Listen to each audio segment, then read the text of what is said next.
Siya Kolisi is here. You're very welcome. Thank you and so when you much came for into the Sky Studio 2 hours ago, you were met with a rapturous welcome, and I was given to think if Owen Farrell had walked in, he would have got less noise, fewer hand claps.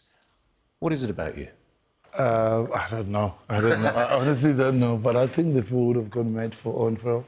He's an amazing rugby player and an amazing person as well. I think they did well. The team did well. It's just, yeah, somebody had to win and somebody had to lose.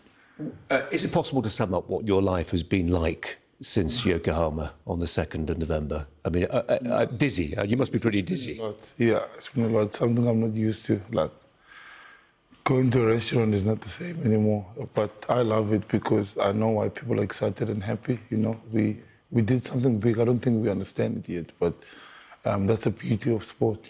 Not even when you did the tour around the principal cities of South Africa, including Port Elizabeth, outside which you grew up, and you know, hundreds of thousands of people turned up. Yeah, it's beautiful to see, and it was amazing.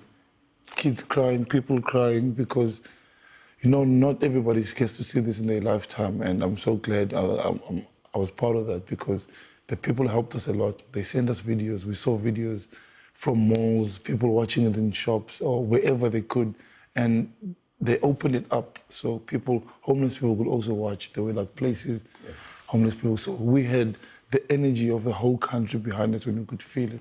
You talk about people not being able to see it. It was when you were growing up, you weren't always able to watch rugby. You know, you didn't have a TV at some points. Yeah. What did it feel to you lifting that World Cup? I can't explain it in words, but like the pure joy that I had being with all my teammates beside me and next to me, because I know what journey we've been in, and we've all have our different journeys, but the one we had together as a team, because we were just 2 years or 3 years before we were losing 58-0 and nobody was coming to the stadiums, and the way things got turned around by Coach Rassie Erasmus and his coaching staff, management staff and medical team was just amazing. And a lot has been made of the fact that you were the first black South African captain to lift this. Is that important to you, or is it irrelevant? It is important. Of course, it's important for every black kid to know that they can do this. This is possible.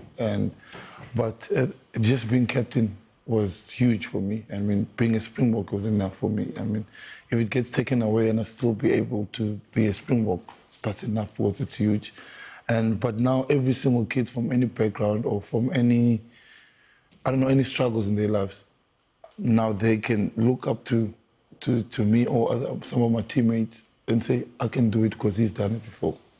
Siya, I want you to give some personal advice to my 10-year-old son when he turns out to play on Sunday in Andover, and tell him why it matters, why rugby works for young people as a school for life, and why it's, if not the greatest sport at teaching people the aptitudes that get them through life, then one of the greatest. Why does it make young people what they are? I think I learned a lot about myself, other than my childhood, is just through rugby. When I was young already, through everything that I was going through, discipline, respect, the way we talk to the ref compared to other sports, like, you know, I have to respect him because he's in charge.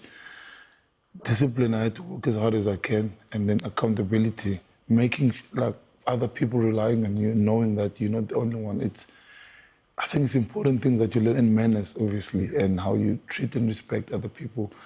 I learned all of that through rugby, and obviously from my parents at home as well. But you can take all that you learn in rugby into life in general as well, you know. And it's important I think team sports are quite important. Those are the things you learn from it. If you play an individual sport, I mean, you got to be disciplined as well.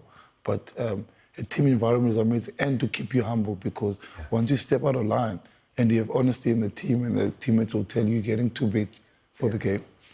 You mentioned your family there. Your father travelled abroad for the first time to watch you play in Japan.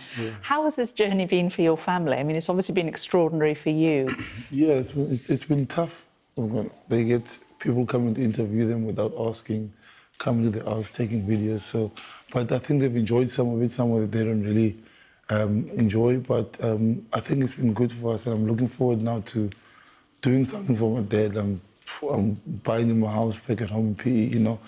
He still stays in the house I grew up in with all the struggles. I'm trying to keep it the same and not change it, you know, so I'm not trying to move him somewhere else because one day if I decide to do something, I want people to see and not think like this is all an act or whatever. I want them to see where I come from and I want to keep it as it is. But for my family, it's changed. For me and my brother and sister, my wife and kids, this has changed radically.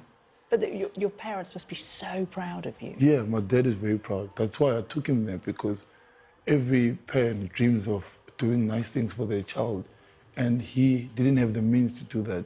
And I said, I think I should do it for him because I know he would have loved to do it for me. And to have him there with his grandchildren, he was so happy. And one of my proudest moments, because that's the second time he's watched me live. The first one was my first game as a Springbok rugby player. Something that you probably don't get the chance to talk about very often, but I want to ask you very briefly about it, is your Christian faith. Yeah. It's one you share with lots of rugby players, international rugby players. What does it mean to you as a player? It's everything for me.